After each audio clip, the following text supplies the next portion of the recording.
안식일에 예수께서 한 바리새인 지도자의 집에 떡 잡수시러 들어가시니 그들이 엿보고 있더라. 주의 앞에 수종병 든 한 사람이 있는지라. 예수께서 대답하여 율법교사들과 바리새인들에게 이르시되 안식일에 병 고쳐주는 것이 합당하냐 아니하냐. 그들이 잠잠하거늘 예수께서 그 사람을 데려다가 고쳐 보내시고 또 그들에게 이르시되 너희 중에 누가 그 아들이나 소가 우물에 빠졌으면 안식일에라도 곧 끌어내지 않겠느냐 하시니 그들이 이에 대하여 대답하지 못하니라. 청함을 받은 사람들이 높은 자리 택함을 보시고 그들에게 비유로 말씀하여 이르시되 내가 누구에게나 혼인잔치에 청함을 받았을 때에 높은 자리에 앉지 말라. 그렇지 않으면 너보다 더 높은 사람이 청함을 받은 경우에 너와 그를 청한 자가 와서 너더러 이 사람에게 자리를 내주라 하리니 그때에 내가 부끄러워 끝자리로 가게 되리라. 청함을 받았을 때에 차라리 가서 끝자리에 앉으라. 그러면 너를 청한 자가 와서 너더러 버시어 올라앉으라 하리니 그때야 함께 앉은 모든 사람 앞에서 영광이 있으리라. 무릇 자기를 높이는 자는 낮아지고 자기를 낮추는 자는 높아지리라. 또 자기를 청한 자에게 이르시되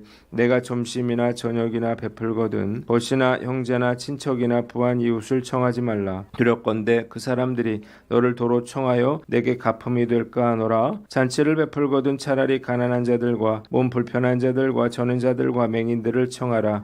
그리하면 그들이 갚을 것이 없으므로 내게 복이 되리니 이는 의인들의 부활 시에 내가 갚음을 받겠음이라 하시더라. 아멘. 오늘은 누가복음 14장 말씀을 가지고 높은 자리에 앉는 사람들이라고 하는 제목으로 묵상 나눔하도록 하겠습니다. 먼저 1절로 6절에는 예수께서 수종병 앓는 여인을 고치신 사건에 대해서 나와 있습니다.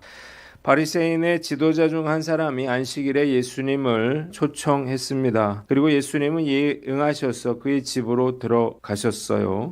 그런데 그 집에는 수종병 걸린 사람이 있었습니다. 이 수종병은 신체 여러 부위에 물이 고여서 몸이 붓고 살이 썩어가는 병으로서 당시에는 불치병으로 여겨졌습니다. 예수님은 바리새인들이 예수를 시험하기 위해서 이 병자를 의도적으로 예수님의 눈에 띄는 곳에 데려다 놓았다는 사실을 아시고 그들에게 안식일에 병 고쳐 주는 것이 합당하냐 아니하냐 물으셨습니다. 그러나 그들은 예수님의 물음에 대답하지 못했습니다. 만일 안식일에 병 고치는 것이 불법이라 말을 한다면 그것의 성경적인 증거를 요구하는 예수님께 아무런 증거도 제시하지 못할 것이고 또 안식일에 병 고치는 것이 합당하다 말한다면 지금까지 그들이 주장해온 유전이 거짓에 불과하다는 것을 여러 사람들 앞에서 인정하는 결과가 되기 때문입니다. 예수님은 이 환자를 고쳐 돌려보내시고 다시 그들에게 물으십니다. 너희 중에 누가 그 아들이나 소가 우물에 빠졌으면 안식일이라도 곧 끌어내지 않겠느냐. 바리새인들은 이 질문에 대해서도 역시 대답하지 못했습니다. 유대 종교 지도자들은 그들이 만들어 놓은 234가지의 안식일 시행 규정을 가지고 그들이 안식일을 어겼다고 제자들뿐만 아니라 예수님까지도 비난하고 정죄하고 공격을 했습니다. 이유가 무엇인가요? 그들이 율법을 지키는 것에서 그들의 권위와 주체성의 근거를 찾으려고 했기 때문입니다. 그들은 단지 율법을 문자적으로 지키는 것에 만족했고 율법의 본질인 사랑에 대해서는 외면했습니다. 그래서 예수님께서는 그들의 왜곡된 율법의 의미를 바로 잡고 실천하시기 위해서 안식일에 수종병 든 사람을 고쳐주심으로 자신이 고통과 신음 가운데 있는 사람들에게 참 안식과 평안을 주러 오셨다는 것을 알리신 것입니다. 본문이 우리에게 주는 교훈이 있는데 종교인이 되지 말아라는 것입니다. 본질적인 것을 잃어버리면 비본질적인 것에 더 깊은 관심을 갖게 됩니다.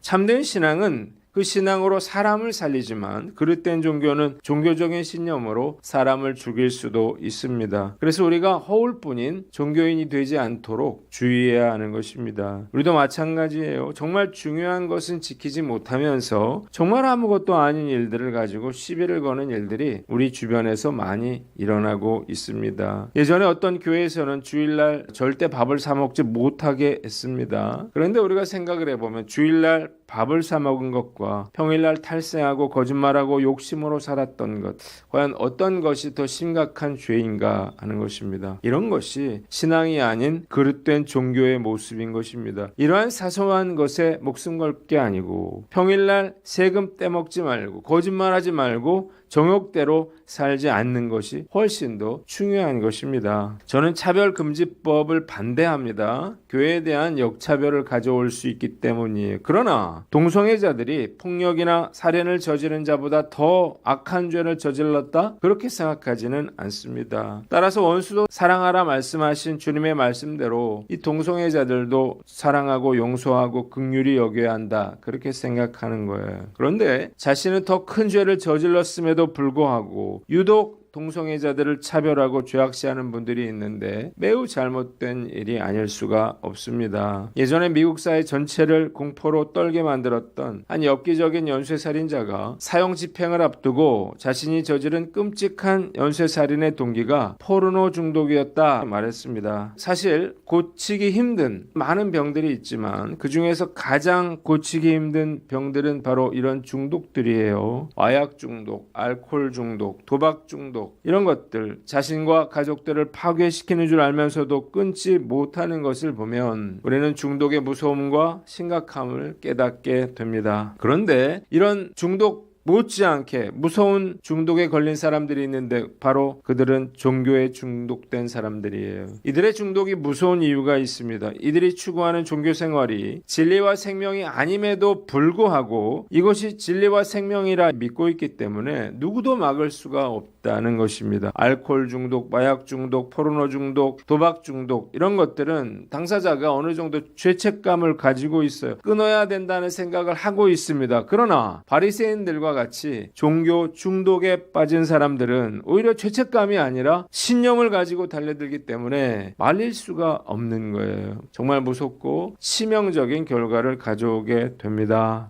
참된 신앙은 사람을 살리고 안식과 평안을 가져다 주지만 그릇된 종교는 종교적인 편견으로 사람을 정죄하고 비난하고 죽이는 것입니다. 말씀을 많이 알고 있습니까? 열심히 신앙생활하고 있습니까? 그렇다면 바리새인과 같이 종교인이 되지 않도록 주의해야 하는 것입니다. 자칫 잘못하면 남을 살리는 신앙이 아니라 자기 신념으로 남을 정죄하고 비난하고 죽이는 바리새인과 같은 무서운 종교 중독자가 될 수가 있기 때문입니다. 오늘 말씀 앞에서 나는 어떤가 생각해 봤어. 매일 말씀을 읽고 묵상하는 저야말로 그 누구보다 무서운 종교 중독자가 될 수 있겠다. 그런 생각이 듭니다. 오늘 말씀 앞에서 나는 어떤가 돌아보고 사람을 죽이는 종교인이 아니라 사람을 살리는 참된 신앙인 되시기를 주님의 이름으로 축원합니다. 두 번째는 7절로 14절 말씀이에요. 예수께서 제자들에게 낮은 자리에 앉으라 명하셨다. 는 것입니다.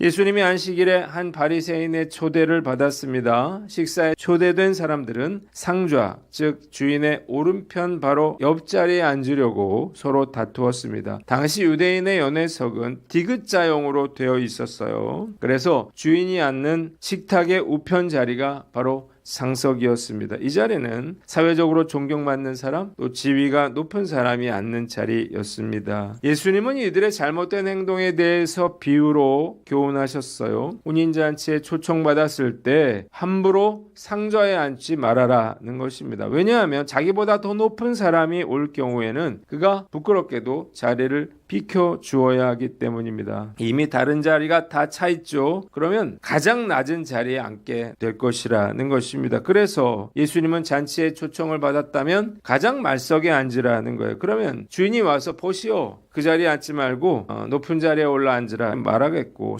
모든 사람들 앞에서 영광을 얻게 될 거라는 것입니다. 예수님은 그들에게 무릇 자기를 높이는 자는 낮아지고 자기를 낮추는 자는 높아지리라 이렇게 교훈하고 계십니다. 12절 예수님은 자기를 초대한 사람들에게도 벗이나 형제나 친척이나 부한 이웃을 잔치에 청하지 말아라 그랬습니다. 그들이 다시 그를 청하게 되면 그의 베품과 섬김이 의미를 잃게 되기 때문입니다. 그래서 예수님은 잔치를 베풀려면 차라리 가난한 사람, 몸 불편한 사람, 저는 자들과 맹인들을 청하라고 했습니다. 그들이 갚을 길이 없기에 복이 되고 의인들이 부활할 때 하나님께서 그것에 대해서 갚아 주실 것이기 때문입니다. 본문이 우리에게 주는 교훈이 있는데 첫째로 서열 의식을 버려라는 것입니다. 한국 사람들은 꼭 서열을 따져야 직성이 풀리죠. 사람들이 모이면 꼭 몇 살이냐 물어서 서열을 정해놔야 마음이 편해요. 그래서 처음 모이면 일단 호적 조사를 합니다. 고향이 어디냐, 학교는 어디를 나왔냐, 나이는 몇이냐, 이렇게 서열을 정합니다. 외국 사람들은 이런 한국 사람들의 모습을 보고 참으로 이상하게 생각합니다. 처음 보는 사람에게 나이나 프라이버시에 대해서 묻는 것, 이건 외국 사람들에게는 결례이기 때문이에요. 대한민국의 이런 문화는 중국의 육아 사상에서 유래됐다 그래요. 그런데 놀랍게도 중국에는 한국과 같은 그런 서열 문화는 없습니다. 공자도 이런 수직적인 관계를 강조하지 않았다고 해요. 그래서 중국에는 존댓말도 없고 부모 앞에서 맞담배질도 가능하다고 합니다. 한국 사회의 서열관념은 중국이나 일본을 뛰어넘어서 세계 최고예요. 한국에서 친구의 개념은 친할 뿐만 아니라 나이도 계급도 같아야 하는 경우가 많아요. 나이가 한 살이라도 많으면, 직급이 높다면 관계가 쉽지 않은 거죠. 우리 교회 학교 선생님들도 어린 학생들에게 아이들의 서열을 정해주곤 합니다. 형이나 누나에게 함부로 이름을 부르지 못하게 하는 거죠. 한국 사람인 저도 저보다 어려 보이는 사람이 말을 놓거나 하면 기분이 좋지 않습니다. 한국 문화에 깊이 젖어 있기 때문인데요. 아마도 이런 한국 문화는 쉽게 바뀔 것 같지는 않습니다. 그러나 크리스찬이라면 이런 서열 문화에서 벗어나야 되겠다는 생각을 하게 됩니다. 자기를 높이는 자는 낮아지고 자기를 낮추는 자는 높아질 것이기 때문이에요. 저는 이런 서열 의식을 매우 싫어해서 누구에게나 격의 없이 대하려고 해요. 그런데 어떨 때는 함부로 저를 대하는 분들도 있습니다. 잠시 화가 나기도 하지만 그럴 때마다 내가 죄인이고 용서받은 자라는 생각을 떠올리면 화가 누그러지고 또 그럴 수도 있겠다, 그런 생각이 들기도 해요.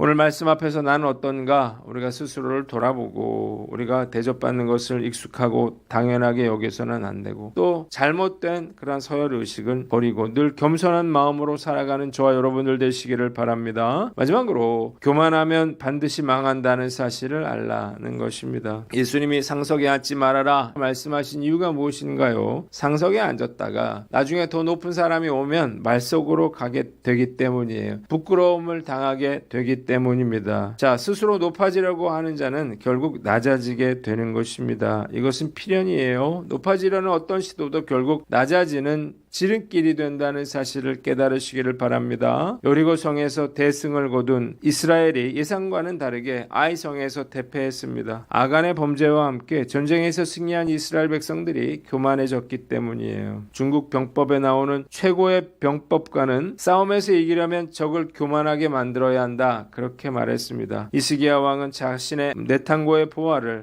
바벨론 사신들에게 자랑하고 과시했는데 그 모든 것이 다 바벨론으로 옮겨지고 말았습니다. 교만하고 자랑하면 결국 빼앗기고 수치를 당하게 되는 것입니다. 교만하면 하나님의 은혜도 떠나가고 복도 떠나가고 성령도 떠나가고 말씀도 떠나가고 사람도 떠나간다는 사실을 깨달으시기를 바랍니다. 그래서 우리가 교만해지지 않도록 최선의 노력을 기울여야 하는 거예요. 그런데 우리가 겸손해지기가 쉽지가 않다는 거예요. 겸손은 어디서 옵니까? 겸손은 나보다 더 나은 사람과 나를 비교할 때 오는 거예요. 그래서 우리는 비교하고 싶다면 예수님과 비교해야 합니다. 우리가 나 자신을 예수님과 비교할 때 얼마나 그분과 거리가 먼지를 비로소 깨닫게 되는 것입니다. 겸손은 우리가 진정 누구인가를 아는 데서부터 옵니다. 우리는 아무것도 알 수 없는 자들이죠. 우리가 가진 모든 것과 알고 있는 것 결국 낡아지고 썩어지게 마련이에요. 우리의 육신마저도 그렇습니다. 우리의 인생은 들의 풀과 같고 잠시 스쳐 지나가는 바람과 같습니다. 이 사실을 아는 사람 겸손하지 않을 수가 없겠죠. 그래서 진정으로 겸손한 사람은 하나님을 온전히 의지할 수밖에 없는 것입니다. 교만하면 망한다라고 하는 사실을 알면서도 자꾸만 나를 드러내고 자랑하고 싶은 욕구가 치밀어 올라요. 겸손하기는 참 쉽지 않습니다. 오늘 말씀 앞에서 나는 어떤가 스스로를 돌아보고 주님께서 저와 여러분들에게 은혜를 주셔서 우리가 교만해지지 않도록 또 겸손하게 오늘 하루를 살아가는 저와 여러분들 되시기를 주님의 이름으로 축원합니다. 기도하겠습니다. 하나님 아버지, 우리가 종교인이 되지 않게 하여 주시고 서열의식을 버리고 늘 겸손하게 살게 하여 주시옵소서.